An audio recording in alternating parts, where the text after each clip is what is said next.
Hello students and welcome to LCS classes. तो आज बच्चों हम डिस्कस करने वाले हैं डायमेंशनल एनालिसिस पर बेस्ड पिछले सालों में आए IIT जी मेंस और एडवांस के क्वेश्चंस। ठीक है, स्टार्ट करते हैं बच्चों। देखते हैं पहला क्वेश्चन जेईई मेंस 1993 का ये क्वेश्चन है, मैच द कॉलम। ठीक है, तो ये कॉलम ए दे रखा है, ये कॉलम बी दे रखा है।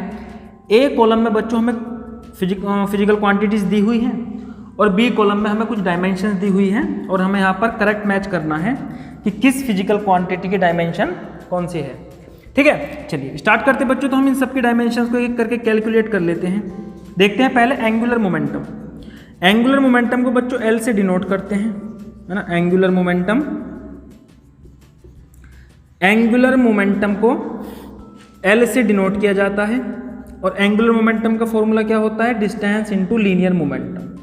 ठीक है, अभी देखो मैंने सीधा फॉर्मूला लिखा है, इसमें क्रॉस प्रोडक्ट डॉट प्रोडक्ट वगैरह होती हैं, वो आगे जाके डिस्कस करेंगे। तो अभी मैंने सीधा फॉर्मूला लिखा है जो ताकि हम इसकी डायमेंशन निकाल पाएँ। तो लीनियर मोमेंटम इनटू डिस्टेंस, ठीक, तो डिस्टेंस की डायमेंशन बच्चों एल हो जाएगी और लीनियर मोमेंटम की डायमेंशन पी। ये कितना होता है, लीनियर मोमेंटम होता है मास इंटू वेलोसिटी। तो एंगुलर मोमेंटम का फॉर्मूला मैं लिख सकता हूँ R into mass into velocity. ठीक है, तो मास की डायमेंशन एम और वी की डायमेंशन वेलोसिटी की LT-1। ठीक है, तो ये आएगा आंसर आपका ML²T-1। ठीक है, तो ये आया हमारा एंगुलर मोमेंटम की डायरेक्शन। आगे देखते हैं लेटेंट हीट। ठीक है, तो लेटेंट हीट थर्मोडायनेमिक्स से रिलेटेड टर्म है, आगे चल के क्लास 11th में इसको स्टडी करना है। ये होती है बच्चों, इसकी जो यूनिट निकल के आएगी, फॉर्मूला बनेगा, वो आएगा हीट अपॉन मास। हीट क्या होता है, हीट एक तरीके का वर्क होता है और हीट को हम किससे, Q से डिनोट करते हैं। ठीक है, तो लेटेंट हीट का भी जो साइन है वो L ही यूज़ किया जाता है, लेटेंट हीट, है ना, इसको भी L से ही डिनोट किया जाता है। तो लेटेंट हीट क्या होता है बच्चों, हीट अपॉन मास। ठीक है, तो फॉर्मूला क्या बनता है इसका, हीट अपॉन मास। हीट क्या है, एक तरीके का वर्क है, मतलब एनर्जी की यूनिट आएगी, है ना, ML/T-2। वर्क की डायमेंशन ले ली हमने, अपॉन मास m। ठीक है, तो ये बन गया इसका फॉर्मूला L/T-2। ये आगे बच्चों आपका लेटेंट हीट का फॉर्मूला। ठीक है, उसकी हमने डायमेंशन कैलकुलेट कर ली। आगे देखते हैं बच्चों, नेक्स्ट क्वांटिटी है टॉर्क। तो टॉर्क पढ़ने वाले हैं क्लास 11th में ही, रोटेशनल मोशन में।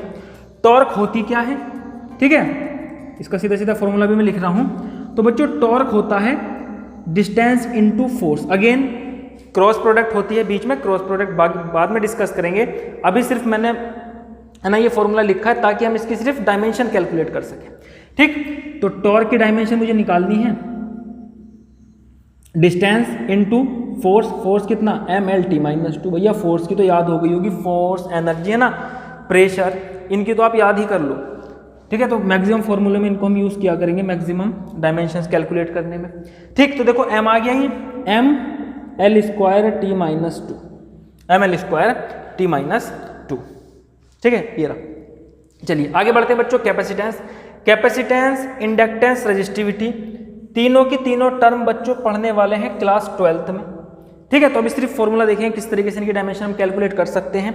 और रजिस्टिविटी को तो आप जानते हो, अगर आपने 10th क्लास में अच्छे से स्टडी की होगी ना, फिजिक्स को अच्छे से समझा होगा, तो रजिस्टिविटी रेजिस्टेंस से जुड़ी हुई टर्म है, कोई नई टर्म नहीं है। आगे भी डिस्कस करेंगे इसको। तो सबसे ऊपर देखिए बच्चों कैपेसिटेंस। तो बच्चों कैपेसिटेंस की एनर्जी का फॉर्मूला हम पढ़ते हैं।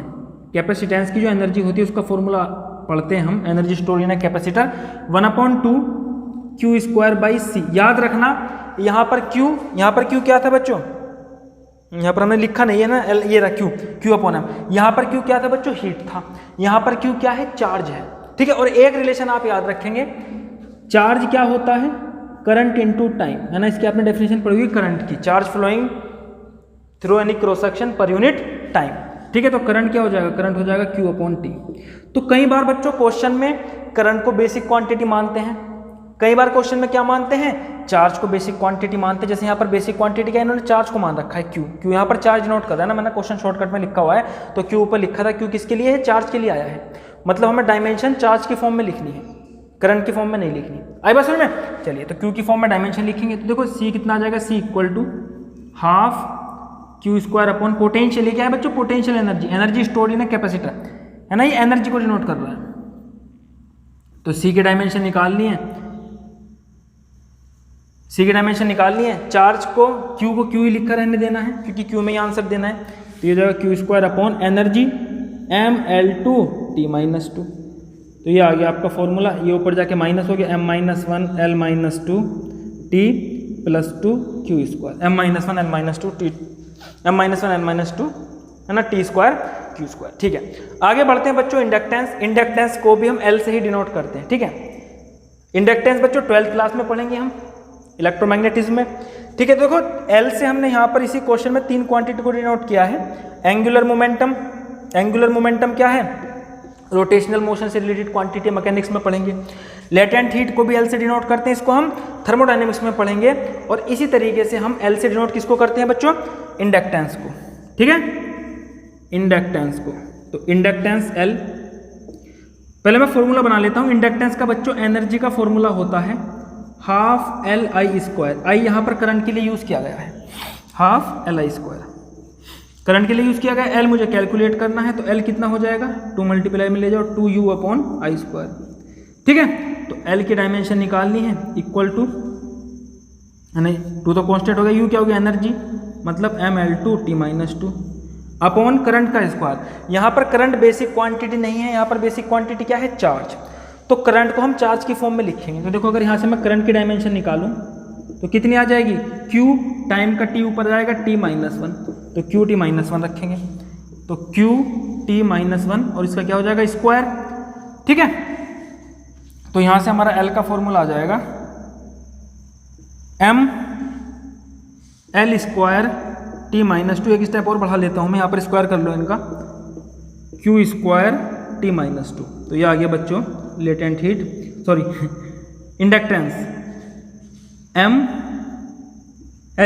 देखो T-2 कैंसिल हो जाएगा, T की पावर 0 और Q-2 mL² T0 Q-2। अरे ऐसा कैसे हुआ भाई? करंट Q/T, ठीक है, mL2T-2 QT-1 स्क्वायर करेंगे नीचे, एक खत्म हो जाएगा, सही तो है। mL2, देखो ये ऑप्शन दे रखा है यहीं पर, हाँ नहीं, हाँ ये रहा है, ये तो रखा है, mL2Q-2 mL2Q-2। ठीक है, चलो आगे बढ़ते हैं। देखते बच्चों लास्ट में क्या दे रखा है? रेजिस्टिविटी। ठीक, अब देखो जो रेजिस्टिविटी है, रेजिस्टिविटी आपने टर्म पढ़ी होगी ना, ये एक मटेरियल की क्या होती है? हर एक मटेरियल की अपनी कुछ रेजिस्टिविटी होती है। तो मटेरियल के लिए क्या होती है? कांस्टेंट होती है, एक फिजिकल क्वांटिटी हमने डिफाइन कर रखी है। और आपने फॉर्मूला पढ़ा होगा रेजिस्टेंस का, resistance R equal to resistivity rho L length upon area. तो ये 10th क्लास में आप टर्म पढ़ते थे। हमें तो रेजिस्टिविटी चाहिए, तो रेजिस्टिविटी क्या हो जाएगा? Resistance into area upon length. तो रेजिस्टिविटी क्या हो जाएगा बच्चों? Resistance into area upon length. Again अब रेजिस्टेंस की डायमेंशन तो मैं पता नहीं, इसको भी कैलकुलेट करना है। रेजिस्टेंस को देखो फॉर्मूला कैसे क्या पढ़ा है आपने? ओम्स लॉ से, V इक्वल टू IR। तो R कितना हो जाएगा? V/I हो जाएगा। R कितना? V/I। R को V/I से रिप्लेस कर सकते हो। V potential difference upon I, A/L। ठीक है, अब पोटेंशियल भी नहीं पता, तो पोटेंशियल क्या होता है बच्चों? Work done upon charge, W/Q। तो पोटेंशियल को मैं रिप्लेस करता हूँ W/Q AI इंटू L। ये पूरा फॉर्मूला आ गया R का, सॉरी रेजिस्टिविटी का। तो रेजिस्टिविटी का फॉर्मूला क्या है? W/Q A/I into L। दोनों तरफ क्या ले लेंगे? डायमेंशन ले लेंगे। तो रेजिस्टिविटी की डायमेंशन निकालनी है वर्क की, mL2T-2 इंटू एरिया की L² हो गई, अपॉन चार्ज की Q से डिनोट करना है क्योंकि बेसिक क्वांटिटी यहाँ पर चार्ज को माना गया है। करंट की, तो करंट की हम यहाँ से निकाल चुके हैं पहले ही, QT-1, ठीक है, इंटू L लेंथ हो जाएगा।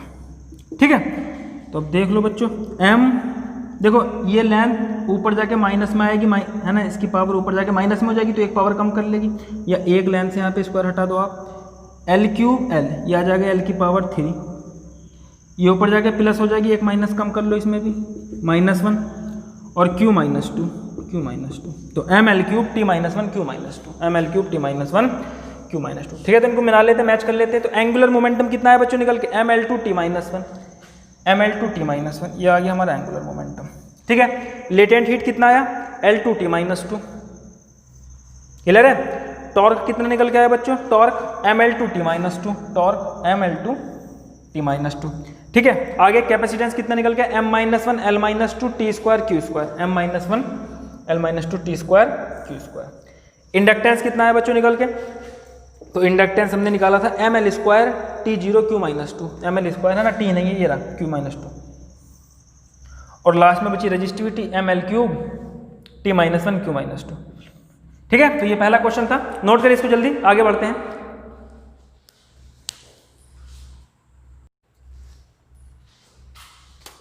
यस, देखते बच्चों क्वेश्चन नंबर 2।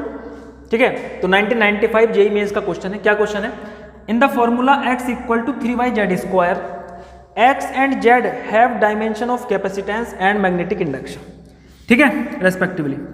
तो जो x है इसकी जो डायमेंशन है वो किसके बराबर है, कैपेसिटेंस के बराबर है। और कैपेसिटेंस की डायमेंशन तो अभी पिछले क्वेश्चन में हमने कैलकुलेट की, कितनी आई थी, अभी देखो डायमेंशन यहाँ पे भी आपको क्यू की फॉर्म में रखनी है ना, मतलब चार्ज की फॉर्म में रखनी है, करंट की फॉर्म में नहीं रखनी। ठीक है, तो कैपेसिटेंस की डायमेंशन कितनी आई थी, m-1 L-2 T square Q square, m-1 L-2 T square Q square, ये कैपेसिटेंस की डायमेंशन हो गई। ठीक है, और Z क्या है, मैग्नेटिक इंडक्शन। तो मैग्नेटिक इंडक्शन और मैग्नेटिक फील्ड इंटेंसिटी एक ही बात है, इसको B से डिनोट करते हैं। ठीक, और हमें क्या निकालना है, what are the dimension of y की डायमेंशन कैलकुलेट करनी है। तो बच्चों यहाँ पे अगर मैं y की फॉर्म में फॉर्मूला बनाऊँ तो ये कितना हो जाएगा, x/3z स्क्वायर डिवाइड में आ जाएगा इक्वल टू y। तो x की और अगर z की डायमेंशन पता चल गई तो y की पता चल जाएगी। x की हमें पता है किसकी, c के बराबर है, z की निकालनी है वो b के बराबर है। ठीक है, तो b का फॉर्मूला कितना होता है, force upon current into L sine theta, बहुत बार डिस्कस कर चुके हैं। ठीक है, तो b की डायमेंशन लेकिन निकालनी किसकी फॉर्म में बच्चों, q की फॉर्म में, करंट की फॉर्म में नहीं निकालनी, ये याद रखना। तो फोर्स कितना, mlt-2, करंट कितना, तो करंट अभी हमने बनाया था I equal to Q upon T, charge upon time, तो QT-1, और लेंथ की डायमेंशन L साइन थीटा की डायमेंशन कुछ नहीं होती है, m, L से L खत्म हो जाएगा। ठीक है, ये ऊपर आके ऐड हो जाएगा तो T की पावर -1 बचेगी और Q की पावर -1। ठीक है, तो B की डायमेंशन भी मिल गई, B किसके बराबर है, Z के बराबर, और X की डायमेंशन भी मिल गई। यहाँ पर पुट करेंगे Z की और X की, Y की कैलकुलेट कर लेंगे। तो डायमेंशनल फॉर्मूला फॉर Y कितना आने वाला है, X की डायमेंशन ये पुट करो बच्चों ऊपर वाली, m-1 L-2 T square Q square upon किसकी आएगी बच्चों, Z की डायमेंशन कितनी, m-T-1 Q-1, और इसका क्या आ जाएगा, स्क्वायर। ठीक है, 3 तो कांस्टेंट है, इसको हटा देंगे यहाँ से। तो ये डायमेंशन ले ली हमने दोनों तरफ, ये हो जाएगा m-1 L-2 T square Q square, और अपॉन में m स्क्वायर है ना, स्क्वायर कर दो इसका, Q-2। ठीक है, तो ये ऊपर जाके ऐड होगा, m+1 आ जाएगा, m L-2, ये भी प्लस हो जाएगा, T की पावर 4, Q भी ऊपर जाके प्लस हो जाएगा, Q की पावर 4। तो m L-2 T की पावर 4 Q की पावर 4। ठीक, एक मिनट, सॉरी देखो ये m स्क्वायर है ना, ऊपर जाके निगेटिव हो जाएगा, ऊपर भी निगेटिव है तो ये m-3 हो जाएगा। m स्क्वायर है ना, ऊपर जाके क्या बन जाएगा, ये -2, और ये भी कितना है, -1, तो -1 प्लस माइनस ऐड करेंगे -2 तो -3 आ जाएगा। तो m-3 L-2 T4 Q4, m-3 L-2 T4 Q4। ठीक है, नोट करिए इसको, आगे बढ़ते हैं।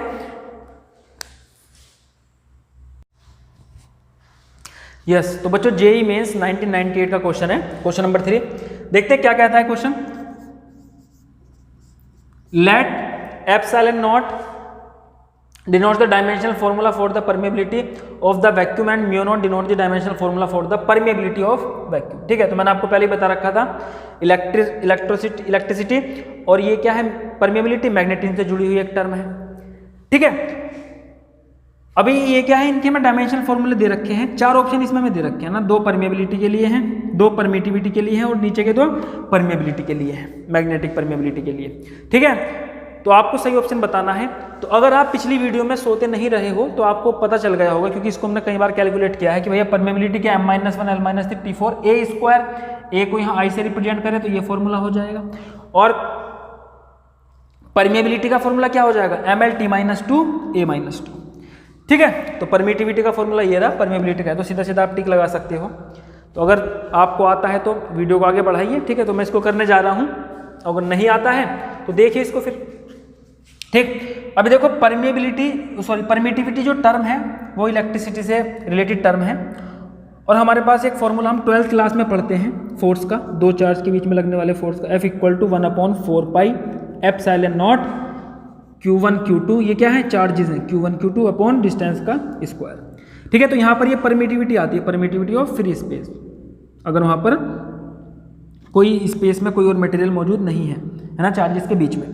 तो देखो एप्सिलॉन नॉट कितना हो जाएगा, ये नीचे आ जाएगा 1/, एप्सिलॉन नॉट कितना हो जाएगा 1/4 pi into force Q1 Q2 upon r square, taking dimension on both side. Charge की कितनी हो जाएगी, तो हमें तो करंट के रूप में लिखना है, तो करंट चार्ज क्या होता है, करंट इनटू टाइम। ठीक है, और करंट को ये ए से ना दिखाकर आई से डिनोट कर रहे हैं, तो ये आ जाएगा बच्चों आई इंटू टी अपॉन फोर्स की mL/t-2 और ये डिस्टेंस का स्क्वायर। ठीक है, तो ये फॉर्मूला आ जाएगा हमारे पास m-1 ऊपर जाके ये L-3, ठीक है, ऊपर जाके आ जाएगा बच्चों ये T4 I इंटू आई का स्क्वायर, तो m-1 L-3 T4 I square. तो ये हमारा फॉर्मूला हो गया परमिटिविटी का। ठीक है, अब देखते हैं परमिएबिलिटी का। ठीक है, तो बच्चों परमिएबिलिटी का फॉर्मूला, परमिएबिलिटी की डायमेंशन का फॉर्मूला हमने दो करंट कैरिंग वायर के फॉर्मूले से बनाया है, उनके बीच में लगने वाले जो अट्रैक्टिव फोर्स होता है अगर करंट सेम डायरेक्शन में बहती है। ठीक है, तो उसके लिए फॉर्मूला क्या था हमारे पास, force per unit length equal to μ0 upon 2 pi, ये आ गया permeability of free space, into current in one wire, current in second wire upon distance. ठीक है, तो μ0 की वैल्यू निकालनी है, तो ये आ जाएगा force into distance upon length I1 I2 equal to μ0, taking dimension of both side, force की डायमेंशन mL/t-2, डिस्टेंस की तो L हो गई यहाँ पर, अगेन नीचे लेंथ की है ना, कट जाएंगे आपस में, ये I1 I2 current into current. ठीक है, ये आ गई μ0 की वैल्यू। तो बच्चों μ0 की वैल्यू कितनी आ गई, मल्टीप्लाई कर लो, एक L से L खत्म कर लो ये। ठीक है, mL/t-2 और नीचे से ऊपर आएगा ये I-2। ठीक है, mL/t-2 I-2, नोट करें इसको, जल्दी बढ़ते हैं आगे।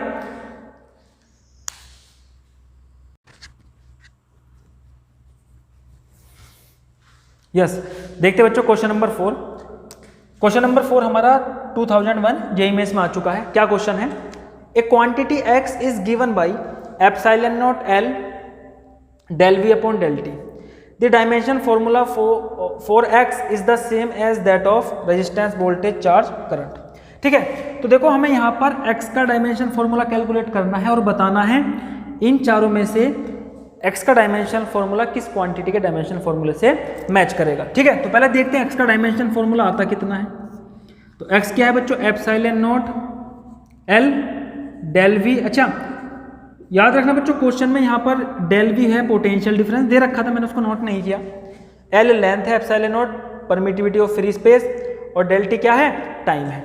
ठीक है, अब देखो एप्सिलॉन नॉट की डायमेंशन कई बार कैलकुलेट कर चुके, सीधा लिख रहा हूं मैं, m-1 L-3 T4 A square. ठीक है, तो लेंथ की आपको पता है, ये टाइम की भी सीधा लिख लेंगे। ये क्या है, पोटेंशियल डिफरेंस। ठीक है, तो देखो पोटेंशियल डिफरेंस भी बहुत सिंपल होता है, work done upon charge. Work done की डायमेंशन क्या होती है, mL/t-2 अपॉन चार्ज। चार्ज क्या होता है, Q इक्वल टू IT है ना, I को हम एम्पेयर से लिखते हैं, एम्पेयर इनटू टाइम। तो ये बनी डायमेंशन पोटेंशियल डिफरेंस की, mL/t-3 A-1, mL/t-3 A-1। x की डायमेंशन कैलकुलेट करनी है, निकाल डालो जल्दी से।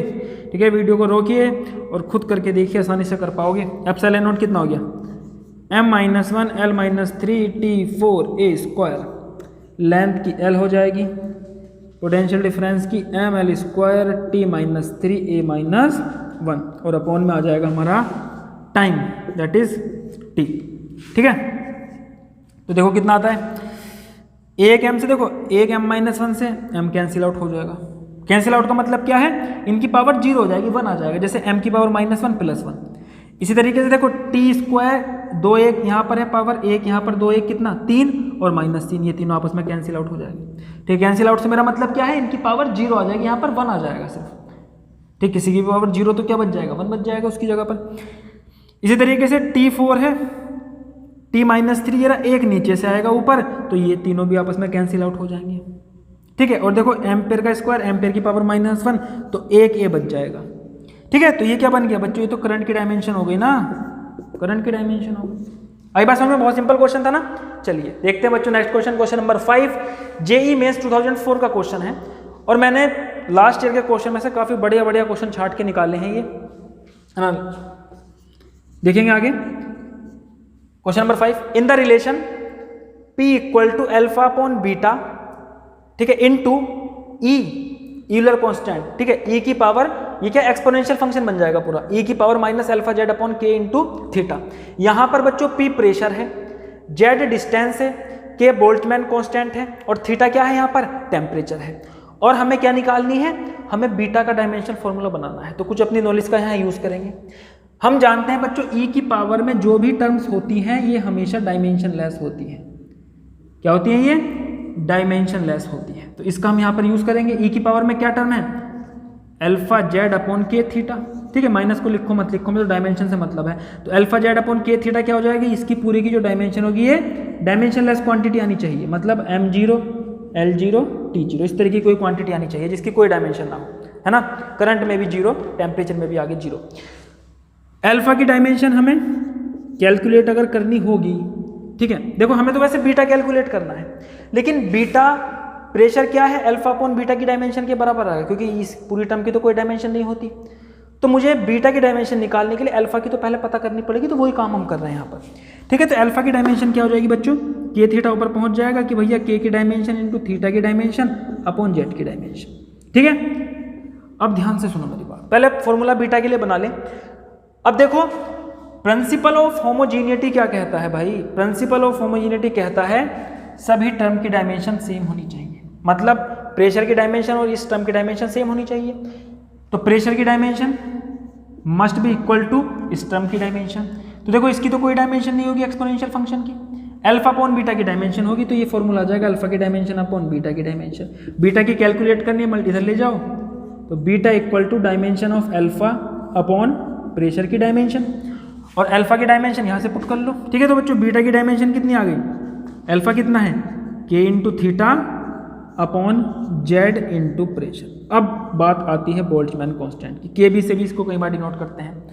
बोल्ट्जमैन कांस्टेंट की बच्चों डायमेंशन कैसे लिखेंगे, तो ध्यान से सुनो, जो एनर्जी होती है ना, यहाँ से फॉर्मूला बनाएगा तो बहुत सिंपल हो जाएगा। जो एनर्जी होती है इसका Pb इक्वल टू KT से भी रिलेशन निकालते हैं, pressure volume equal to Boltzmann constant into temperature, वहाँ से भी रिलेशन निकलता है। लेकिन सिंपल क्या है, जो एनर्जी होती है ये डायरेक्टली प्रोपोर्शनल होती है Boltzmann constant into theta. Theta क्या होता है बच्चों, टेम्परेचर होता है। ठीक है, तो जो एनर्जी होती है वो डायरेक्टली प्रोपोर्शनल किसकी होती है, Boltzmann constant into theta temperature. अगर दोनों तरफ डायमेंशन लो तो जो एनर्जी की डायमेंशन आ जाएगी वो किसके बराबर आ जाएगी, k इंटू थीटा की डायमेंशन। ठीक है, अगर k की निकालनी होती तो टेम्परेचर को नीचे ले आते, थीटा को नीचे ले आते, थीटा यहाँ पर टेम्परेचर को डिनोट करता है, तो k इंटू थीटा की डायमेंशन किसके बराबर है, जो एनर्जी की डायमेंशन है, और एनर्जी की डायमेंशन कितनी है, mL2T-2, ये तो पता ही होगा वर्क डन वाली। नीचे क्या है, ये लेंथ है, जेट को लेंथ है एक, और प्रेशर, प्रेशर क्या होता है, फोर्स अपॉन एरिया। मैंने आपको पहले ही बताया था प्रेशर की डायमेंशन याद रखना, फोर्स अपॉन एरिया। तो कितना आ जाएगा, mL-1T-2, mL-1T-2। ठीक है, लगभग हो ही गया क्वेश्चन ये। चलो भाई, m तो m डायमेंशन खत्म कर लेगा, l यहाँ पे नीचे वाले को खत्म कर लेगा, ऊपर क्या बचेगा, L², और t से t खत्म हो जाएगा। ठीक है, तो इसकी डायमेंशन कितनी आई, L², मतलब L² का मतलब क्या, m0 L² T0, ऐसे भी तो लिख सकते हो इसको, m0 L² T0। ठीक है, तो अच्छा क्वेश्चन था, नोट करिए इसको, आगे बढ़ते हैं।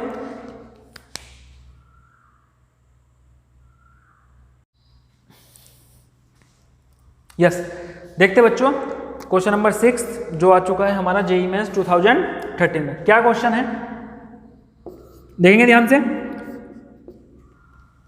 ठीक है, तो मैच कॉलम, ठीक है, तो हमें यहाँ पे कॉलम मिलाने हैं, एक तरफ क्वांटिटीज दी हैं, एक तरफ डायमेंशन दी हैं, किस क्वांटिटी की डायमेंशन कौन सी है।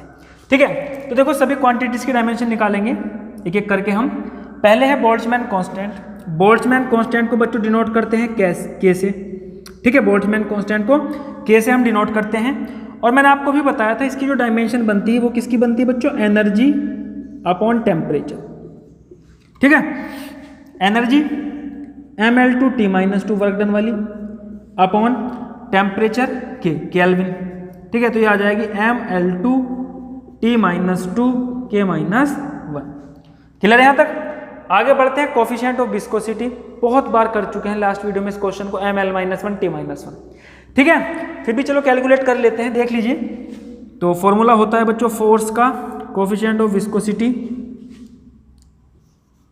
Area into del V upon del L, है ना, velocity gradient, change in velocity per unit length, ठीक है। ये हमें चाहिए, तो F into del L upon A into del V, coefficient of viscosity, ठीक है। तो यहाँ से अगर मैं कोफिशिएंट ऑफ विस्कोसिटी का फॉर्मूला बनाऊं तो फोर्स कितना बच्चों, mL-T-2 into change in length L upon area L² into velocity, change in velocity L-T-1। तो ये फॉर्मूला आ गया हमारा। देखो m, ठीक है। अभी देखो L के नीचे दो पावर हैं, एक L दो पावर खत्म, ऊपर जाके L-1 हो जाएगा, L-1 T ऊपर जाके प्लस हो जाएगा, एक कम कर लो तो ये T-1, तो mL-1 T-1, coefficient of viscosity. आगे नेक्स्ट क्या है, प्लैंक्स कांस्टेंट, ठीक है। तो प्लैंक्स कांस्टेंट के डायमेंशन कई बार कैलकुलेट कर चुके हैं, और कर लेते हैं एक बार। H क्या होता है बच्चों, energy upon frequency, energy mL2T-2 upon frequency T-1, तो ये आ जाएगा हमारे पास mL2, T ऊपर जाके प्लस होगा तो ये माइनस। इसके बाद लास्ट टर्म है थर्मल कंडक्टिविटी। थर्मल कंडक्टिविटी अभी तक हमने डिस्कस नहीं की है, क्योंकि अभी किसी क्वेश्चन में जरूरत नहीं पड़ी थी, ठीक है। इसको भी बच्चों हम हीट में पढ़ते हैं और 11th क्लास में स्टडी करेंगे। थर्मल कंडक्टिविटी एक टर्म होती है हीट से रिलेटेड, जो हमें ये बताती है कि किसी मटेरियल में कितनी तेजी से हीट ट्रांसफर हो सकती है, ठीक है। चलिए, तो देखो फॉर्मूला बनता है इसका, amount of heat transfer equal to, thermal conductivity को भी हम K से ही डिनोट करते हैं, ठीक है। थर्मल कंडक्टिविटी, कंफ्यूज मत हो जाना, जो यहाँ पर हमने K लिखा है ये किसके लिए है, बोल्ट्जमैन कांस्टेंट के लिए, दोनों का साइन सेम होता है, ठीक है। तो ये K हो गया, equal into area into time into change in temperature per unit length, ठीक है। तो ये फॉर्मूला होता है किसका, हीट ट्रांसफर का, अमाउंट ऑफ हीट ट्रांसफर, क्या, coefficient of thermal conductivity into area into time into change in heat transfer per unit length. मुझे कोफिशिएंट ऑफ थर्मल कंडक्टिविटी चाहिए, ये Q into del L upon area into time into ये क्या है, change in temperature del theta, equal to किसके आ गया, ये K के आ गया। तो हीट की, एनर्जी की है ना, एक तरीके का वर्क डन होता है heat, mL² T-2 into del L का L हो जाएगा लेंथ, एरिया का L², ठीक है, टाइम का कैपिटल T और थीटा का kelvin K, equal to thermal conductivity. दोनों डायमेंशन ले लिया हमने। तो थर्मल कंडक्टिविटी की बच्चों डायमेंशन कितनी आ गई, निकालो जल्दी जल्दी, L² से L² खत्म करो, एक L बच जाएगा, तो mL+1, ठीक है ना, T माइनस का हो जाएगा, ऊपर जाएगा T-3 K-1। तुम कर लेते मैच इनको। तो पहला क्या था, बोल्ट्जमैन कांस्टेंट, डायमेंशन क्या आई थी इसकी, mL2T-2 K-1, mL2T-2 K-1। दूसरी टर्म थी बच्चों कोफिशिएंट ऑफ विस्कोसिटी, है ना, mL-1 T-1, तो coefficient of viscosity mL-1 T-1। Planck's constant की कितनी है बच्चों, यूनिट निकाली हमने, mL2T-1, प्लैंक कांस्टेंट mL2T-1, और लास्ट में थर्मल कंडक्टिविटी mL-T-3 K-1, ठीक है। तो नोट करिए इसको, आगे बढ़ते हैं।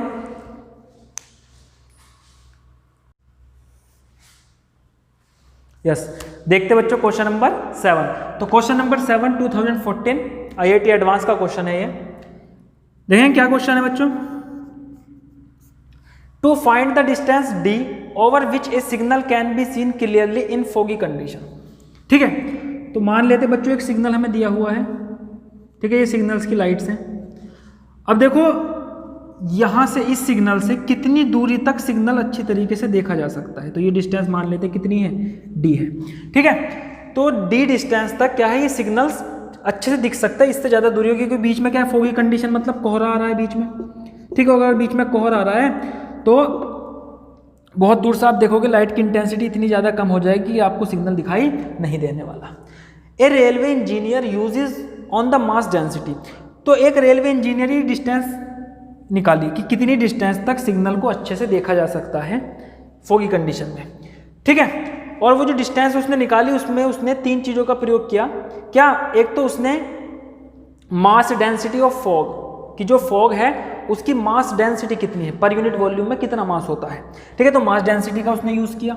दूसरा इंटेंसिटी ऑफ लाइट, कि जो हमारे पास ये सिग्नल है इसकी जो लाइट है, जो इसमें लाइट लगी है उनकी इंटेंसिटी कितनी है। इंटेंसिटी आगे डिस्कस करेंगे, है ना, 12th क्लास में बहुत डिटेल में पढ़ना है हमको इंटेंसिटी को भी। तो इंटेंसिटी ऑफ लाइट, ठीक। और इंटेंसिटी क्या होती है बच्चों? Power upon area. Again power क्या होती है? पावर क्या होती है बच्चों? एनर्जी पर यूनिट टाइम, ठीक है। चलिए ये एस से डिनोट करना है, from the signal and it's frequency F, ठीक है। और जो लाइट है इसकी जो फ्रीक्वेंसी है, किस पर्टिकुलर कलर की लाइट है, फ्रीक्वेंसी उस पर डिपेंड करती है, तो फ्रीक्वेंसी कितनी है इसकी? एफ है। Find that D is proportional to S to the power 1/n, ठीक है। तो इंजीनियर ने पता लगाया कि डी जो है वो प्रोपोर्शनल है S to the power 1/n, तो हमें बतानी है n की वैल्यू कितनी होगी। तो हमें पता है बच्चों डिस्टेंस 3 चीज़ों पर डिपेंड करती है, इंटेंसिटी ऑफ लाइट पर, डेंसिटी ऑफ फॉग पर, ठीक है, और फ्रीक्वेंसी ऑफ लाइट पर। तो मैं यहाँ से देखो फॉर्मूला बना सकता हूँ कि डी, है ना, मुझे नहीं पता कितनी कितनी पावर प्रोपोर्शनल है, तो फॉर्मूला बनाना हमने सीख रखा है डायमेंशन की मदद से। तो डिस्टेंस प्रोपोर्शनल टू हम लिख सकते हैं मास डेंसिटी की पावर x, ठीक है, intensity of light s, intensity of light की पावर y हो जाएगी, और फ्रीक्वेंसी की पावर z हो जाएगी। पहले मैं देखो फ्रीक्वेंसी का डायमेंशन टाइम इनवर्स होता है, इन तीनों की मैं डायमेंशन लिख लेता हूँ, ठीक है। तो मास डेंसिटी की डायमेंशन मास पर यूनिट वॉल्यूम ml-3 हो जाएगी। फ्रीक्वेंसी की डायमेंशन कितनी हो जाएगी बच्चों? तो फ्रीक्वेंसी की डायमेंशन टाइम इनवर्स। और इंटेंसिटी, इंटेंसिटी क्या होती है? पावर, है ना, पावर अपॉन एरिया। पावर क्या होता है? एनर्जी पर यूनिट टाइम। तो एनर्जी पर यूनिट टाइम की डायमेंशन क्या हो जाएगी? m/L2 और t-3, ये तो पावर की हो गई, अपॉन क्या आ जाएगा? एरिया L², ठीक है। तो L² से L² खत्म, तो इंटेंसिटी की डायमेंशन आई mt-3, ठीक है। तो यहाँ से फॉर्मूला बनाते हैं डी का। तो डायमेंशन ऑफ डी इक्वल लिख सकता हूं मैं, है ना, डायमेंशन अगर लोगे तो प्रोपोर्शनलिटी का निशान हट जाता है। मास डेंसिटी की पावर x, तो मास डेंसिटी की डायमेंशन कितनी है? ml-3 to the power x, ठीक है। s की पावर y, इंटेंसिटी mt-3 की पावर y हो जाएगी। और लास्ट में आता है बच्चों हमारा फ्रीक्वेंसी टाइम इनवर्स, तो t-1 की पावर z, ठीक है। हमें क्या निकालनी है? हमें तो इंटेंसिटी की पावर निकालनी है, सिर्फ s की पावर। तो s की पावर यहाँ क्या डिनोट कर रही है बच्चों? s की पावर यहाँ पर y है, तो हमें पहले y कैलकुलेट करना है, ठीक है। और फिर y को किसके इक्वल रख देंगे? 1/n के इक्वल रख देंगे। s की पावर y है ना, y को 1/n के इक्वल रख के n की वैल्यू कैलकुलेट करनी है, ठीक है। तो देखो डिस्टेंस, अच्छा डिस्टेंस की भी डायमेंशन रख लो यहाँ पर, m0 L t0, तो ये आ जाएगा m0 L t0 equal to m की पावर कितनी हो गई है? x प्लस वाई, ठीक है ना, L की पावर -3x हो गई, ठीक है। और t की पावर यहां से लिख लेंगे -3y और -z, ठीक है।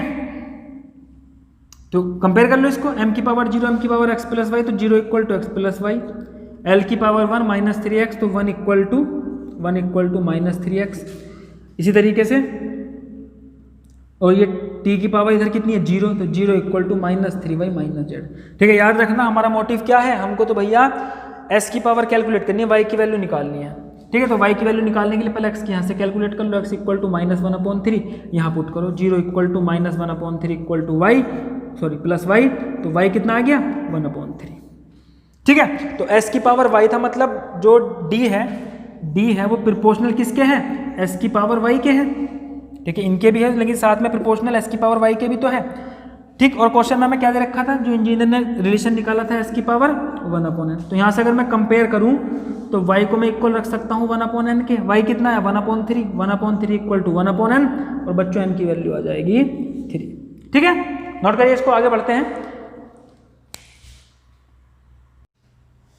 यस, देखते हैं बच्चों नेक्स्ट क्वेश्चन, क्वेश्चन नंबर 8 जो है जेईई एडवांस 2015 का क्वेश्चन। क्या क्वेश्चन है?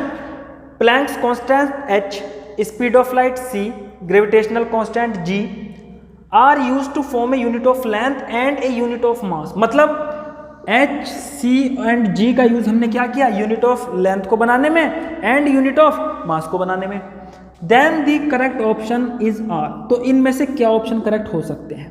अंडर रूट का मतलब होता है पावर 1/2। क्या m प्रिपोर्शनल होगा c की पावर 1/2 के? क्या m प्रिपोर्शनल होगा g की पावर 1/2 के? क्या l लेंथ प्रिपोर्शनल होगा h की पावर 1/2 के? क्या लेंथ प्रिपोर्शनल होगा g की पावर 1/2 के? ठीक है, तो देखो पहले लेंथ के लिए फॉर्मूला बनाते हैं। लेंथ के लिए तो मैंने मान लिया, सॉल्यूशन लिखेंगे इसका, क्या मान लिया कि लेंथ प्रिपोर्शनल टू h की power x speed of light है ना। देखो h से c से और g से मिलके तो बनाई लेंथ की यूनिट, तो लेंथ प्रोपोर्शनल टू h की पावर x, c की पावर y और ग्रेविटेशनल कांस्टेंट की पावर z। तो इन तीनों की पहले यूनिट देख लेते हैं बच्चों। h क्या होता है? Planck's constant. प्लैंक्स कांस्टेंट पहले भी डिस्कस कर चुके हैं, energy per unit, energy upon क्या होता है बच्चों? फ्रीक्वेंसी। ठीक है, तो एनर्जी की m L2 T-2 और फ्रीक्वेंसी कितना हो जाएगा? ये T-1। तो ये आ जाएगा फॉर्मूला m L2 T-1। ठीक है, इसी तरीके से स्पीड ऑफ लाइट c है ना, वेलोसिटी वाली यूनिट LT-1 और लास्ट में ग्रेविटेशनल कांस्टेंट। ठीक है, तो ये है ना फोर्स का फॉर्मूला हम पढ़ेंगे आगे चल के 8 चैप्टर में, क्लास 11th में। F equal to gravitational constant g है ना, न्यूटन्स का नियम ग्रेविटेशन का, F equal to g m1 m2 mass 1 mass 2 upon distance का स्क्वायर। तो यहाँ से अगर हम g के लिए, ठीक है, आप यहाँ पर देखो रिक्वायर्ड डायमेंशन पुट कर लेना, मास की, डिस्टेंस की, फोर्स की मैं सीधा लिख रहा हूँ।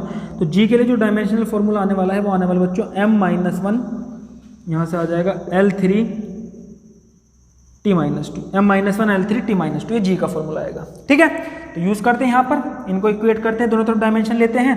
इधर बच्चों l की डायमेंशन आ जाएगी इक्वल h की पावर x, h कितना है? ml2 T-1, ml2 T-1 की पावर x, c कितना है? LT-1, इसकी पावर कितनी है बच्चों? y। ठीक है, और g कितना है? m-1 L3 T-2, इसकी पावर कितनी है? z। ठीक है, तो यहाँ पर लिख रहा हूँ मैं, तो l, ठीक है, इसको ऐसे भी तो लिख सकते हो m की पावर 0, l की पावर 1, t की पावर 0, इस तरीके से लिख लो। ठीक है, सिर्फ l की पावर 1 है, बाकी 0। यहाँ से पहले m की पावर लिखते हैं, तो m की पावर कितनी आएगी? यहाँ से आएगी x। ठीक है, आगे यहाँ से m की पावर -z आ जाएगी, -z। आगे बढ़ते हैं, l की पावर कितनी आने वाली है? तो l की पावर यहाँ से 2x आएगी, l की पावर बच्चों 2x, थोड़ा बड़ा लिख देता हूँ इसको मैं, l की पावर 2x, l की पावर देखो 2 है, होल पावर x है, तो 2x आ जाएगी, यहाँ से y आ जाएगी, तो पावर ऐड हो जाएगी प्लस y।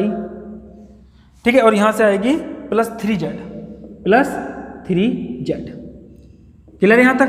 आगे लास्ट में बच्चों t की पावर -x, यहाँ से आ जाएगी, तो -1 की पावर होल पावर x है ना, तो -1 इंटू एक्स -x, यहाँ से -y और -2z, -y -2z। ठीक है, तो दोनों तरफ कंपेयर करते हैं। m की पावर 0 है तो मैं लिख सकता हूँ x - z equal to 0। l की पावर कंपेयर करूंगा तो 2x plus y plus 3z must be equal to 0।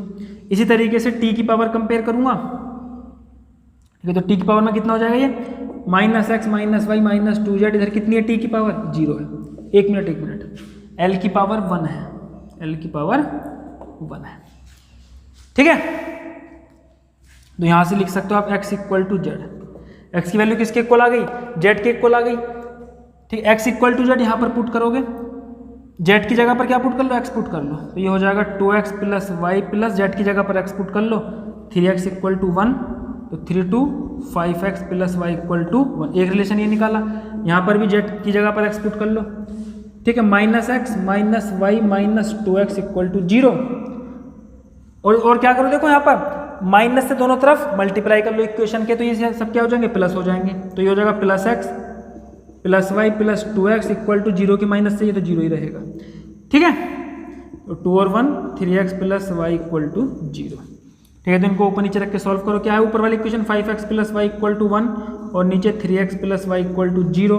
इनको सॉल्व करेंगे, घटा लो, y से y खत्म 1 आया और इधर से 2x इक्वल टू 1, x की वैल्यू आ गई बच्चों 1/2, x की वैल्यू आई 1/2, x किसके बराबर है z, तो z की वैल्यू भी कितनी आएगी 1/2। ठीक है, y कैलकुलेट करना है तो यहाँ से y कैलकुलेट कर लो, y कितना है 5x को उधर ले जाओ, 1 minus 5x, 1 minus 5 into x की वैल्यू 1/2, 2 1 2 माइनस के 3/2। ठीक है, तो देखो हमारे पास जो लेंथ का फॉर्मूला बना है L प्रोपोर्शनल है किसके, h की पावर कितनी आई बच्चों x की वैल्यू कितनी 1/2, तो h की पावर 1/2, c की पावर y, y की वैल्यू -3/2 और g की पावर z की वैल्यू भी कितनी आई 1/2। ठीक है, z भी 1/2। तो यहाँ से आप देख सकते हो x डिपेंड करता है h की पावर 1/2 का मतलब क्या है √h पर, तो l जो है √h पर डिपेंड करता है। ठीक है, प्रोपोर्शनल का मतलब डिपेंड करता है कितने पर, h की पावर 1/2 पर। l डिपेंड करता है, यहाँ से अगर मैं c का फॉर्मूला बनाऊँ तो पावर माइनस में है तो ये 1 प्लस में क्या हो जाएगा भाई, पावर c की पावर -3/2, इसको 1 में लिख लो, c की पावर +3/2 हो जाएगा। ठीक है, और इसी तरीके से l प्रोपोर्शनल है √g के। क्लियर है ये बात, √g के। ठीक है, तो देखो यहाँ से मेरे पास 3 प्रोपोर्शनल आए l का, तो ऑप्शन क्या क्या है देखो, l को h के प्रोपोर्शनल दे रखा है √h के, तो ये ऑप्शन बिल्कुल करेक्ट है। l को √g के प्रोपोर्शनल, तो ये ऑप्शन भी करेक्ट है। और अब m के लिए ऑप्शन चेक करने हैं। ठीक है, तो अब m के लिए इक्वेशन बनाएंगे बच्चों, अभी आधा क्वेश्चन हुआ है। ठीक है, तो अब देखो हमने इन्हीं तीनों क्वांटिटी का, एज का, स्पीड ऑफ लाइट का, c का, ग्रेविटेशनल कांस्टेंट का यूज क्या किया हमने, लेंथ की यूनिट को बनाने में किया, साथ ही साथ मास की यूनिट को भी बनाने में किया। तो मास के लिए फॉर्मूला सेम इसी तरीके से बनाएंगे भैया, m प्रोपोर्शनल टू क्या हो जाएगा h की पावर x, c की पावर y और g की पावर z, दोनों तरफ डायमेंशन ले लेंगे। तो डायमेंशन ये क्या हो जाए, m की पावर 1, l की पावर 0 और t की पावर 0। यहाँ पर मास दे रखा है इक्वल टू, और h की पावर x, c की पावर y, g की पावर z की जो डायमेंशन आनी है वो तो यही आने वाली है। ठीक है, ये तो हम कैलकुलेट कर ही चुके हैं बच्चों। इस तरीके का कुछ फॉर्मूला आने वाला है लास्ट में, जब आप यहाँ पर रिक्वायर्ड डायमेंशन पुट कर लोगे। देखो यहाँ पर हमने क्या डायमेंशन पुट करने के बाद x y z के जब वेरिएबल सब है ना अलग अलग कर लिए थे, m के l के और t की पावर से अलग अलग कर ली थी, तो ये फॉर्मूला आ गया था। ये फॉर्मूला सीधा आप यहाँ लिख सकते हो, क्या m की power x minus z, l की power 2x plus y plus 3z और t की power -x minus y minus 2z। ठीक है, जल्दी इसको नोट करिए, ये वाला पोर्शन अभी मैं रफ कर रहा हूँ ना, नीचे नहीं आ पाएगा क्वेश्चन, ये नोट कर लीजिए जल्दी इसको। हो गया बच्चों, चलिए देखो ध्यान से आगे। ठीक है, कैलकुलेशन इधर करेंगे इसकी, तो कंपेयर कर लेते हैं। क्या आया, x minus z equal to 1 आया, इधर से कंपेयर करने पर पावर l की पावर 0 है तो 0 equal to 2x plus Y plus 3z आया, और लास्ट में 0 इक्वल टू t की पावर कंपेयर करने पर -x minus Y minus 2z आया। ठीक है, तो यहाँ पर तो माइनस से मल्टीप्लाई कर दोगे तो 0 equal to x plus Y plus 2z, ये हो गया। तो 1 2 एक इक्वेशन ये बनी, एक इक्वेशन ये बनी, एक ये बनी। ठीक है, तो इस इक्वेशन में से क्या कर सकता हूँ मैं, x की वैल्यू क्या पुट कर सकता हूँ, 1 प्लस जेड पुट कर सकता हूँ। ठीक है, और इस वाली एक इक्वेशन ये रही, इससे ही ये वाली इक्वेशन बनाई है, तो ये जो हमने माइनस से मल्टीप्लाई करके नीचे इक्वेशन बनाई है, इसमें हम x की जगह पर 1 प्लस जेड रखेंगे। तो ऊपर रखते हैं 0 इक्वल टू x की जगह पर 1 प्लस जेड रखो ना पहले, इसकी वैल्यू में इस वाली इक्वेशन में पुट कर रहा हूँ ऊपर वाली में। तो x की जगह पर क्या रखेंगे, 1 plus Z plus Y plus 3z, कितना हो गया 0 इक्वल टू 2 प्लस 2 से मल्टीप्लाई करो 2z और 3z, यहाँ से कितना 5z प्लस वाई। तो इसको मैं ऐसे भी तो लिख सकता हूँ, 2 को इधर ले जाओ तो -2 equal to 5z plus Y, equation number 1 मान लो ये।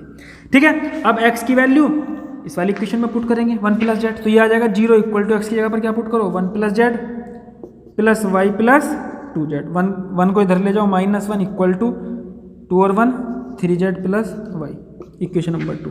आपस में इनको सॉल्व कर लेंगे।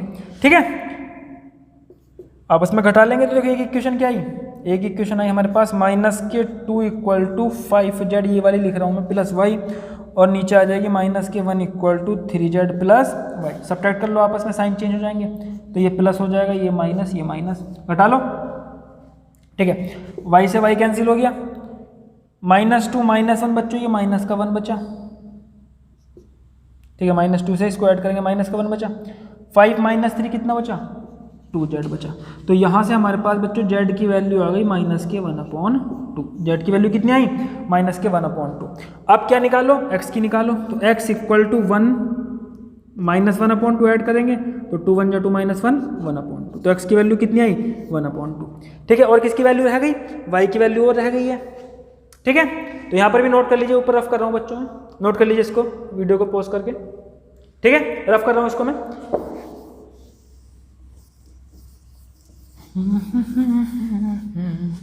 चलो देखो क्या क्या निकाला हमने, x की वैल्यू कैलकुलेट कर ली, z की वैल्यू कैलकुलेट कर ली, अब y की वैल्यू। तो y की वैल्यू इस इक्वेशन से कर लो, -1 equal to 3z plus y, -1 equal to 3z plus y।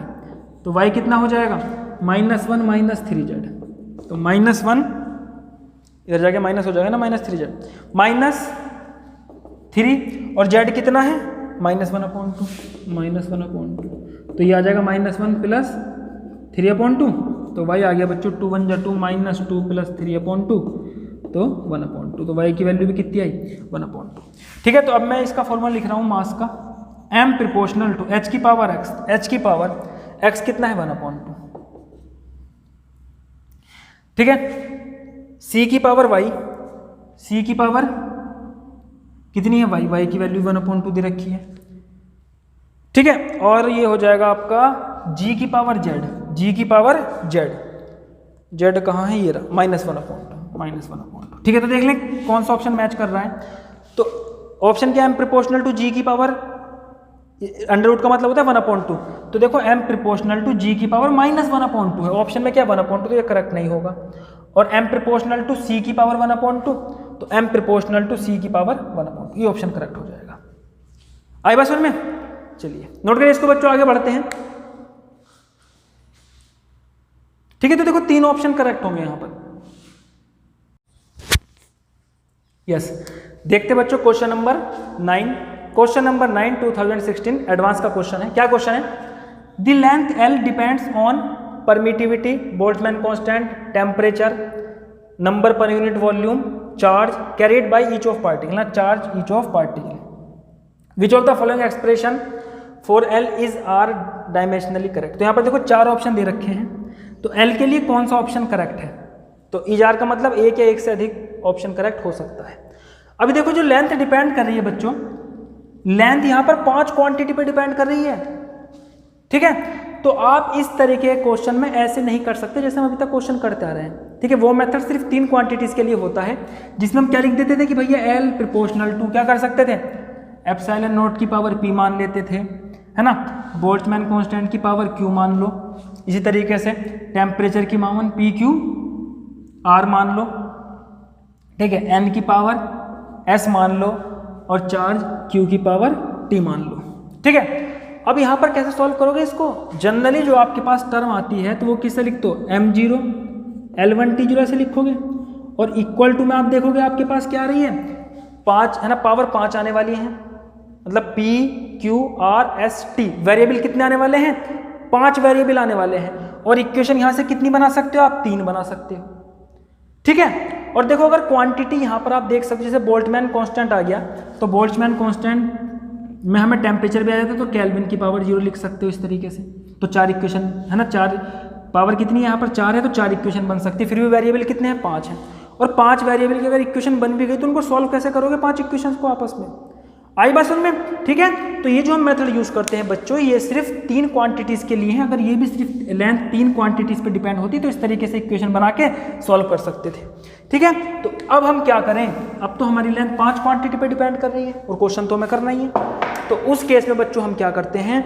उस केस में हम ऑप्शन पर जाते हैं। ठीक है, हम ऑप्शन देखते हैं, और ऑप्शन की मदद से इसका RHS सॉल्व करके देखेंगे क्या लेंथ के इक्वल आया तो ठीक है, नहीं तो ये ऑप्शन गलत हो जाएगा। तो इस तरीके से 4 ऑप्शन को चेक करके देखेंगे एक एक करके हम।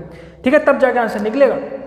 चलिए, तो पहले मैं इन क्वांटिटी की डायमेंशन लिख लेता हूँ, जैसे एप्सिलॉन परमिटिविटी कई बार निकाल चुके, मैं सीधे लिख रहा हूँ M-1 L-3 T4 A²।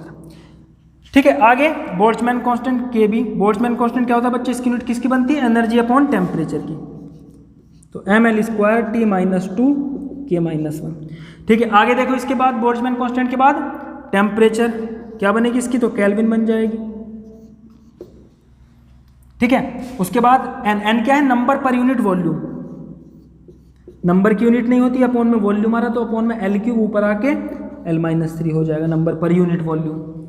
ठीक है। और चार्ज का क्यू, चार्ज क्या होता है, करंट इनटू टाइम, तो यूनिट क्या बनेगी करंट की एम्पियर, टाइम की टी। ठीक है, सॉरी, तो हमने देखो एक मिनट, यूनिट नहीं क्या, डायमेंशन। ठीक, तो देखो हमने सबकी इनकी डायमेंशन लिख ली है पांचों क्वांटिटीज की। अब इनको एक एक करके चेक करते हैं। तो पहले ए ऑप्शन को चेक करेंगे। तो ए ऑप्शन में देखो क्वांटिटी क्या है, N Q square upon epsilon K B T. ठीक है, यहाँ पर पूरे का क्या लिया गया है, अंडर रूट लिया गया है। अंडर रूट बाद में ले लेंगे, पहले इसको सॉल्व करते हैं, इसकी डायमेंशन कितनी आने वाली है। तो एल की डायमेंशन L-3, एन की डायमेंशन क्यू की, तो क्यू की dimension a into T, Q का स्क्वायर है तो ये क्या आ जाएगा, a स्क्वायर टी स्क्वायर। ठीक है, और अपॉन में देखेंगे एप्सिलॉन नॉट की dimension M-1 L-3 T4 a square. इसी तरीके से बोल्ट्जमैन कांस्टेंट की ML स्क्वायर T-2 K-1। ठीक है, और टेम्परेचर की बच्चों केल्विन में आ जाएगी, कितनी के। ठीक है, चाहे इसको अलग अलग कर लो, ऐसे लिख लो। ठीक है, अब देखो कौन कौन सी डायमेंशन की पावर कैंसिल आउट होती है। देखो ये पावर -1 +1 पावर 0 हो जाएगी, आपस में कैंसिल आउट हो जाएंगी। इसी तरीके से a स्क्वायर से a स्क्वायर खत्म हो जाएगा। t की पावर -2 से 2 पावर कम होंगी, 2 ऊपर से कम हो जाएंगी, तो ये चारों मिलके आपस में एक पावर 0 कर लेंगे। l की l से खत्म हो जाएगी, केल्विन की केल्विन से खत्म, तो कितना बन गया, 1/L² बन गया। ठीक है, किसकी, N Q square upon epsilon K B T की। अब क्या ले लो, दोनों तरफ रूट ले लो, तो अंडर रूट लेने पर ये क्या हो जाएगा, 1/L ही बचेगा। ठीक है, वही अंडर रूट ले लोगे इसका, तो ये कितना बचेगा, 1/L है ना, स्क्वायर हट जाएगा। या ये डायमेंशन कितनी आई, L-1, तो डायमेंशन कितनी आई, L-1। क्या ये लेंथ की डायमेंशन है, नहीं, ये तो लेंथ इनवर्स की डायमेंशन है। पहला ऑप्शन फॉल्स हो गया। ठीक है, आगे देखते हैं बच्चों, बी ऑप्शन को चेक करते हैं। तो देखो ए ऑप्शन में बी ऑप्शन में कोई अंतर ही नहीं है, बस रेसिप्रोकल है। एन क्यू स्क्वायर यहाँ पे नीचे पहुँच गया, एप्सिलॉन नॉट के बी टी ऊपर पहुँच गया, तो इसका क्या लेना है, सिर्फ रेसिप्रोकल लेना है। तो यहाँ पर सॉल्व करने की बजाय इसका रेसिप्रोकल ले लो, एप्सिलॉन नॉट के बी टी ऊपर आ जाएगा, एन क्यू स्क्वायर नीचे अंडर रूट में, और ये क्या हो जाएगा, 1/, रेसिप्रोकल ले लो 1/L इनवर्स, L इनवर्स ऊपर आके L बन जाएगा, पावर प्लस हो जाएगी। ठीक है, तो ये क्या है बच्चों, लेंथ की डायमेंशन, तो बी ऑप्शन करेक्ट है। ये हमारे पास लेंथ की डायमेंशन आई है। ठीक है, इसी तरीके से COD को चेक करेंगे, जल्दी इसको नोट करिए, ये वाला पे नोट कर लीजिए बच्चों, इस वाले पोर्शन को रफ कर रहा हूँ मैं, हो गया, बताओ। ठीक है, चलो चलिए भाई जल्दी नोट कर लो इसको। आगे देखो ऑप्शन सी चेक करते हैं, क्या है, Q square upon epsilon n की पावर 2/3 और के बी टी। ठीक है, इसकी डायमेंशन निकाल ली, तो क्यू स्क्वायर की again a square T square upon epsilon की कितनी, M-1 L-3 T4 a square, ये हो जाएगी। n कितना है, l की पावर 1/3 होगा ये, और पावर इसकी होल कितनी है, 2/3, l की पावर -3 होगा ये, पावर कितनी है ये, 2/3। ठीक है, ये के बी बोल्ट्जमैन कांस्टेंट। ठीक है, तो के बी कितना है बच्चों, के बी कितना है, ML square T-2 K-1, ML square T-2 K-1, और लास्ट में हो जाएगा हमारा T, टेम्परेचर कितना आ जाएगा, L आ जाएगा। ठीक है, तो यहाँ पे देखो क्या क्या कैंसिल आउट हो रहा है, तो a स्क्वायर से a स्क्वायर खत्म, अगेन t की पावर -2 से 2 खत्म, और 2 पावर इसके ऊपर से खत्म हो जाएंगे, M-1 m है ना, सबकी पावर इनकी 0 होने वाली है। और आगे क्या क्या बच चुका है, इधर L बना है। ठीक, एक मिनट हमने गलत कर दिया ना, ये टेम्परेचर है ना, टेम्परेचर की केल्विन, तो केल्विन से केल्विन का इन्वर्स खत्म कर लो। और ये बच गया बच्चों, लेंथ में कुछ टर्म्स बची हैं, देखो क्या क्या बची हैं, नीचे L-3, इधर 3 से 3 खत्म है ना, 2/3 था, तो पावर -2 बनेगी, और ये L स्क्वायर से ही खत्म हो जाएगा, ये ऊपर जाएगा तो क्या बना, ये L³ आ गया, L³ आ गया। ठीक है, तो ये क्या है बच्चों, Q square upon epsilon n की पावर 2/3 के बी टी, इसकी डायमेंशन किसके बराबर आई, L³ के बराबर। अगर मैं इसका अंडर रूट ले लूँ पूरी क्वांटिटी का, क्योंकि हमें तो ऑप्शन अंडर रूट में चेक करना है, तो देखो क्यू स्क्वायर एप्सिलॉन n की पावर 2/3 के बी टी, ये कितनी आ जाएगी, इसका अंडर रूट ले लो, पावर कितनी 3/2 हो जाएगी। अंडर रूट का मतलब क्या होता है, 1/2, या तो इसको ऐसे लिख लो या इसको अंडर रूट एल क्यूब से लिख सकते हो, अब एक ही बात होती है। ठीक है, तो ये भी लेंथ की यूनिट नहीं आई है। इसके बाद बच्चों लास्ट ऑप्शन डी को चेक करना है, नोट करिए इसको जल्दी, रफ कर दूं, चलो जी आगे देखो। इसके बाद बच्चों हम चेक करते हैं डी के लिए last option, Q square upon epsilon N की पावर 1/3 KBT। ठीक है, इक्वल क्यू कितना हो जाएगा 80, तो A square T square upon epsilon m-1 L-3 T4 A square. ठीक है, n क्या था L-3 की पावर 1/3 हो गया। आगे क्या बच्चों बोल्ट्जमैन कांस्टेंट। ठीक है, बोल्ट्जमैन कांस्टेंट क्या हो जाएगा m, ठीक है क्या था इसको एनर्जी अपॉन टेम्परेचर। ठीक है, mL स्क्वायर T-2 K-1, और ये क्या हो गया टेम्परेचर की K हो जाएगी। तो K से K खत्म हो गया। अगेन देखो T स्क्वायर से 2 पावर माइनस से खत्म कर लो, m से m हट जाएगा, a स्क्वायर से a स्क्वायर। तो लेंथ की क्या क्या डायमेंशन बची हैं, लेंथ -3, आगे 3 से 3 खत्म, तो l की पावर -1 आ जाएगी है ना, 3 × 1/3 हो जाएगा, और ये l का स्क्वायर, तो ये आ जाएगा 1/, देखो पावर कितनी -3 ऐड हो जाएंगी ना, मल्टीप्लाई -3 -1 -4 +2 -2, और ये ऊपर आके l स्क्वायर। और जब इसका आप अंडर रूट लोगे Q square upon epsilon not n की पावर 1/2 KBT, जब इस क्वांटिटी का अंडर रूट लेंगे तो उसकी जो डायमेंशन आ जाएगी वो l स्क्वायर का अंडर रूट l आ जाएगा, तो l ही आ जाएगा। तो ये भी क्या आ गई बच्चों, लेंथ के डायमेंशन आ गए। तो 2 ऑप्शन इसमें करेक्ट है, बाकी 2 गलत है। तो अगर कोई क्वांटिटी 3 से अधिक क्वांटिटी पर डिपेंड करती है तो आप ऑप्शन पर जाइए, ऑप्शन की मदद से जरूर क्वेश्चन सॉल्व हो जाएगा वो। ठीक है, तो बच्चों लास्ट क्वेश्चन बचा है, और वो क्वेश्चन मैं बिल्कुल नहीं करने वाला हूँ। ठीक है भैया, आपने भी तो कुछ सीखा होगा, इतनी देर से वीडियो देख रहे हो। ठीक है, तो वो क्वेश्चन आप खुद करेंगे, नोट करिए इसको जल्दी।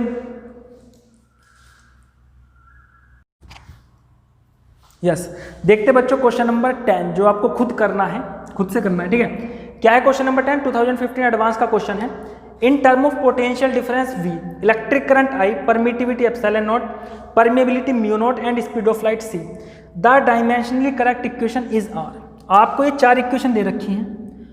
ठीक है, आपको चेक करके बताना है कौन सी इक्वेशन करेक्ट है। एक से अधिक इक्वेशन भी करेक्ट हो सकती है, एक भी करेक्ट हो सकती है। ठीक है, तो देखो कोई नई क्वांटिटी नहीं है, पोटेंशियल डिफरेंस को डिस्कस कर चुके हैं, work done per unit charge, current को डिस्कस कर चुके हैं, परमिटिविटी को, परमिएबिलिटी को, स्पीड ऑफ लाइट को। तो आपको हर एक ऑप्शन में LHS और RHS की डायमेंशन फाइंड करनी है। जिस ऑप्शन में LHS RHS की डायमेंशन सेम होंगी वो क्या हो जाएगा, करेक्ट ऑप्शन हो जाएगा। तो इसी तरीके से चारों में आपको चेक करना है। तो जो बच्चे लांबा कॉन्वेंट स्कूल में पढ़ते हैं, ठीक है, वो मुझे व्हाट्सएप पे इस क्वेश्चन को करके भेजेंगे। सभी में है ना LHS RHS को एक एक करके सबको चेक करेंगे, जिसकी डायमेंशन सेम आती है वो ऑप्शन करेक्ट हो जाएगा। ठीक है, तो इस क्वेश्चन को आप मुझे करके भेजेंगे, मुझे आपके आंसर का इंतजार रहेगा। तो इस वीडियो में बच्चों इतना ही। यहाँ तक बच्चों हमारा चैप्टर लगभग समाप्त हो जाता है। आगे अब हम आपको NCERT के क्वेश्चंस कराएंगे। ठीक है, जो आपकी NCERT की टेक्स्ट बुक के क्वेश्चन हैं, आगे हम वो डिस्कस करेंगे। तो इस वीडियो में इतना ही। अगर आपको ये वीडियो अच्छी लगी है तो हमारी वीडियो को शेयर कीजिए, हमारी वीडियो को लाइक कीजिए और हमारे चैनल को सब्सक्राइब कीजिए। धन्यवाद।